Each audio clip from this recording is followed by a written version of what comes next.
प्रेरणास्पद कथाएं YouTube channel पर मैं धनंजय जैन आप सभी का हार्दिक अभिवादन करता हूं।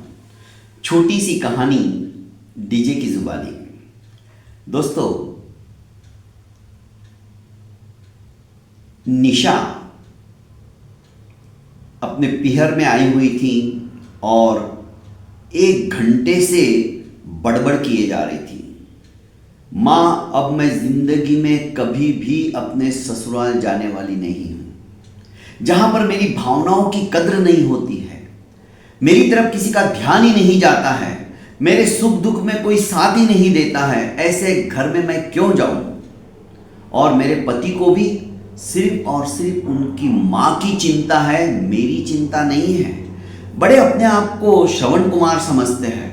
अब करे अपनी माँ के साथ सेवा और उनके साथ ही रहे। मैं अब बिल्कुल भी नहीं जाने वाली। 1 घंटे से इसी तरह की कुछ ना कुछ बड़बड़ उसकी सुनते हुए माँ निशा की कुछ बोलती नहीं है, चुपचाप सुनती है।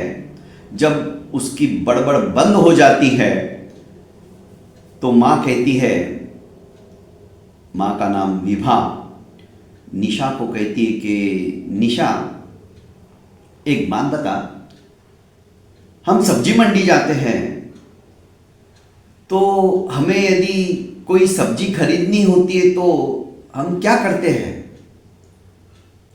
निशा ने कहा, इस समय में तुम ऐसी बात कर रही हो, मैं क्या सोच रही हूं, मैं क्या बोल रही हूं, उसकी तरफ तुम्हारा ध्यान नहीं और बीच में ही ऐसा सवाल। विभा जी ने कहा कि मैं जितना पूछ रही हूं उसका जवाब दे ना। अरे मम्मी, आप उटपटांग सवाल पूछे जा रहे हो। सब्जी मंडी में जाएंगे तो स्वाभाविक है, हमें जो सब्जी चाहिए, पाव चाहिए, आधा किलो चाहिए या 1 किलो चाहिए, वो मांगेंगे। सिंपल बात है। उसके बाद में वो सब्जी, जैसे मान लो हमें आधा किलो सब्जी चाहिए, फिर वो क्या करता है? अरे मम्मी, तराजू के अंदर वो आधा किलो का बाट या वजन रखेगा और इलेक्ट्रॉनिक कांटा है तो 500 का कांटा देख लेगा, ग्राम देख लेगा और आधा किलो हो गया। दूसरी तरफ सब्जी रख देगा। तराजू है उसके पास तो आधा किलो का वजन रखेगा और आधा किलो के बराबर सब्जी रखेगा।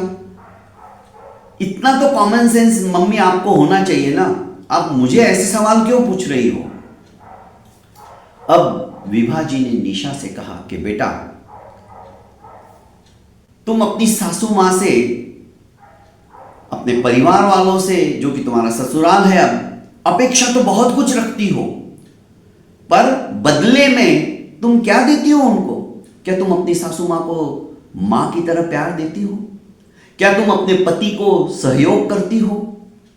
क्या तुम सबके उठने के पहले उठकर सारा काम करती हो घर का? जब तुम इन लोगों के लिए कुछ नहीं करती हो तो उन लोगों से अपेक्षा रखना भी बेकार है। तराजू की तरह ही हमारी जिंदगी होती है। बराबर व्यवहार हमारा होना चाहिए। अपेक्षा तुम रखती हो तो उस अपेक्षा के अनुसार तुम्हें काम भी करना होता है, तब कहीं जाकर बैलेंस बना रहता है। परिवार के अंदर यदि बैलेंस नहीं है, स्नेह का, प्रेम का, आत्मीयता का, तो भूल जाओ तुम्हें उस तरह का आदर और सत्कार या सम्मान मिलना चाहिए। तुम यदि ये सब चाहती हो तो बेटा, एक तरफ जैसे वजन होता है आधा किलो या 1 किलो का, उस तरफ दूसरी तरफ सब्जी होती है, उसी तरफ प्यार और स्नेह का भी बराबर का व्यवहार भी होना चाहिए। तुम दोगी तो तुम्हें मिलेगा भी। तुम जैसा बोओगी वैसा ही पाओगी। छोटी सी बात के माध्यम से विभा जी ने निशा को बहुत बड़ी नसीहत दे दी। विभा जी का फोन आया और कहने लगी कि जैन साहब, आपकी कहानियों के द्वारा ये सुन सुनकर एक छोटी सी बात मैंने क्या कह दी, मेरी बेटी का टूटता हुआ घर, बिखरता हुआ घर आज सही सलामत हो गया। आज वो बहुत खुश है। बहुत बहुत धन्यवाद दोस्तों। प्रेरणास्पद कथा यूट्यूब चैनल को लाइक कीजिए, सब्सक्राइब कीजिए और आप भी अपने मन की बात, जो कि लोगों को प्रेरित कर सकती है, ऐसी बात मुझे सुनाइए। शॉर्ट में, कहानी के रूप में मैं YouTube चैनल के ऊपर डालने की कोशिश करूंगा। यदि मुझे अच्छी लगी और वो सचमुच में किसी के जीवन में परिवर्तन ला सकती है उससे आपका भी और हमारे समाज का भी कुछ ना कुछ नसीहत के द्वारा भला ही होगा। बहुत बहुत धन्यवाद। प्रणाम।